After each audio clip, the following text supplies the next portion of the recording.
Bonjour à tous, j'espère que vous allez bien. On se retrouve du coup pour une nouvelle semaine Happy Planner. Et donc c'est la semaine de Noël. J'ai décidé d'utiliser les tampons de Happy Little Fox. J'avoue, j'hésitais avec le petit tampon de Show and Flower, là, le petit Père Noël. Mais je me suis dit que j'allais le garder probablement pour une page d'art journal ou pour faire mes cartes. Enfin bref.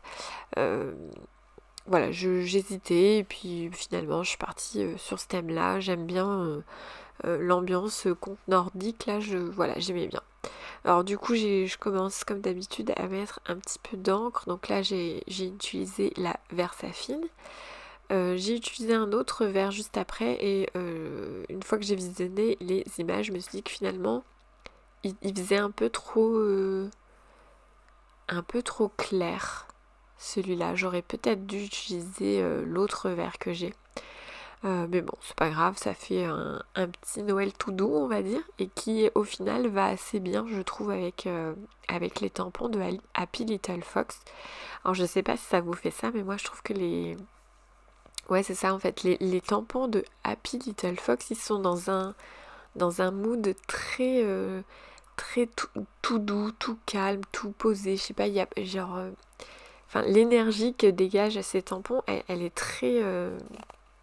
ouais, bah voilà, très douce, tout simplement. Alors je sais pas si toutes leurs collections sont comme ça. En tout cas, le peu de tampons que j'ai, parce que je dois avoir 4 planches là. Mais voilà, moi c'est en tout cas, c'est que sur les 4 planches que j'ai, c'est exactement le ressenti que j'ai. Et du coup, bah la mise en page, je pense, c'est un peu fait d'elle-même. J'ai pas voulu charger non plus parce que j'espérais noter des petites choses euh, enfin je vais noter des petites choses du coup cette semaine. J'attends toujours de le faire. Enfin je note les choses importantes après que j'ai filmé. Et oui, et avant ça, donc avant ça sur Instagram, j'ai posé des questions par rapport à mon planner. Donc moi, mon planner, il me va super bien. Ça fait maintenant un petit peu moins, enfin presque 6 mois, on va dire, que je l'utilise, puisque je l'ai commencé en juillet.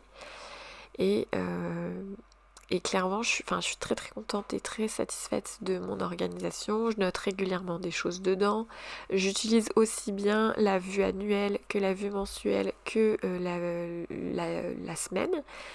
Donc du coup, je me dis que voilà, je pense que je l'optimise assez bien. Je prends beaucoup de plaisir à le décorer. Par contre, il y a vraiment plein de fois où je me dis, oh, je me serais bien fait une page autre. Alors, je me suis fait des trackers que j'utilise, on va dire, à moitié, mais ça, c'était déjà un peu mon problème. J'ai du mal à être régulière. Souvent, je rattrape 3 4 jours où je note ce que j'ai oublié de noter. Enfin bon, bref. Mais ça, à la limite, c'est pas trop grave. Mais il y a plein de fois où je me dis, ah, j'aurais bien pris une feuille à part et qui, entre guillemets, bah, resterait là tout le temps. Mais le problème, c'est que moi, je veux pas forcément la ranger dans un mois. Je voudrais qu'elle soit rangée à part. Donc ça veut dire soit en début, soit en fin de carnet. Donc j'hésitais à prendre soit un bullet journal à part, soit de me créer des pages à part. Et donc j'ai fait un petit sondage sur Instagram et au final tout le monde m'a encouragé à continuer mon Happy Planner et à mettre des pages amovibles. Donc c'est ce que j'ai fait. Enfin c'est ce que j'ai fait. J'ai pas fait ça du tout dans cette vidéo, hein, mais du coup à part, j'ai commencé à créer des pages et je pense que je mettrai en place ces nouvelles pages en 2023. Et je me suis dit, pourquoi pas m'acheter des pages de bullet journal et me faire de temps en temps des petites pages exceptionnelles. Je pense que ouais, ça me plairait un petit peu plus et ça changerait un petit peu. Donc dites-moi, vous ici, là, qui euh, passez par là, dites-moi ce que vous en pensez. Est-ce que ça vous plairait d'avoir du coup des petites mises en page un petit peu exceptionnelles, version bullet journal? Alors du coup, ce serait peut-être pas forcément des semaines, ce serait peut-être plus au niveau organisation ou des choses comme ça. Des to-do list, des checklists, je sais pas, enfin... En tout cas, moi, je sais que j'en ressens le besoin. Je ressens le besoin d'avoir des pages autres que des pages semaines. Donc voilà, n'hésitez pas à me dire ce que vous en pensez en commentaire. Je suis toujours curieuse de savoir vos avis. Ça me ferait très plaisir de vous lire. Et voilà, n'hésitez pas.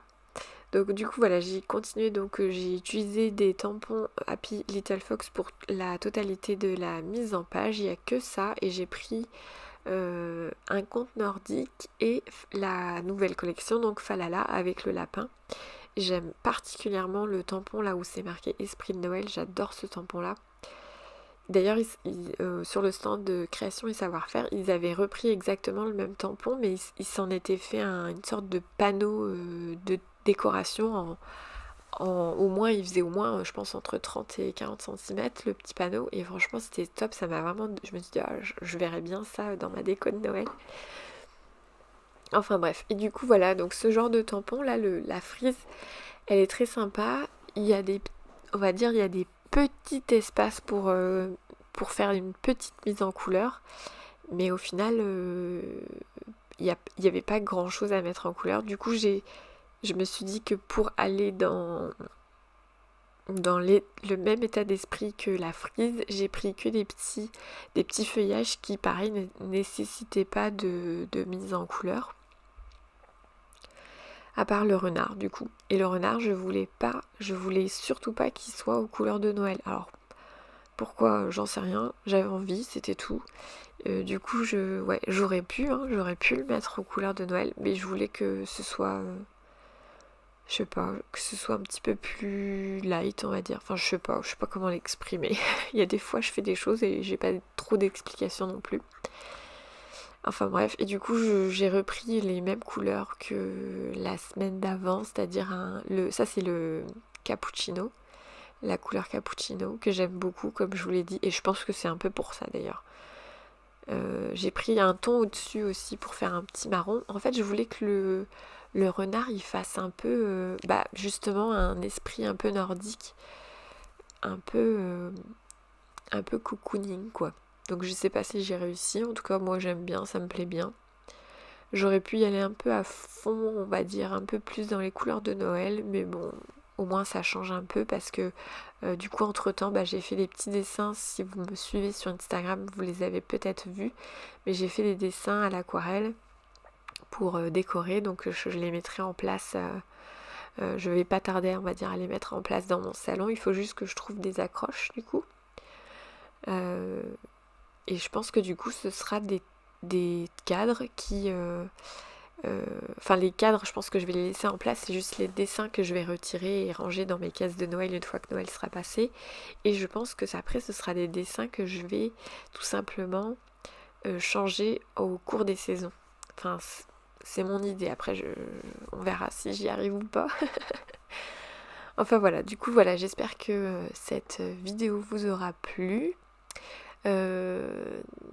J'hésite, j'ai envie de faire un thème un peu hivernal pour entre Noël et Nouvel An. J'hésite avec du coup les flocons de neige ou je sais pas.